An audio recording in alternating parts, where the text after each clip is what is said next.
Noin.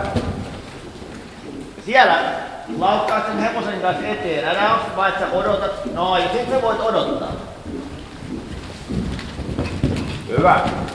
Älä liikaa kädellä mukaan. Nyt sä taas siellä ratsastat sitä hevosta. Noin, ja nyt kun sä tulet esteen, niin sä voit ensin katsoa vähän mitä tapahtuu. Oikein hyvä. Ja koitat vähän enemmän säilyttää tuen sen pohjastuvan hypyn läpi. Okei, nyt kun kaikki on. Noin.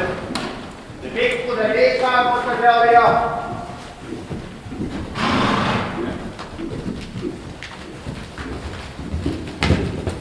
Okei. Ja kerran vielä kummat. Älä huojuta ylävasta.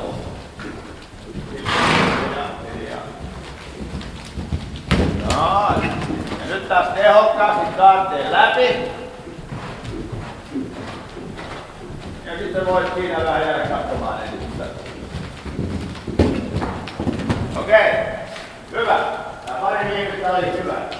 No tällaisessa siis, mä tarkoitan täällä sitä, että kun sä oot tehnyt sen hypyn, niin sä palataan siihen sun ja palautat sen jo tässä. Ja sitten kun se on tossa, niin sitten sulla on tällaisessa tilanteessa sulla on oikeastaan ihan levollista mennä ja mennään katsomaan sinne lähemmäs ehdosta, että mistä se täytyy löytää.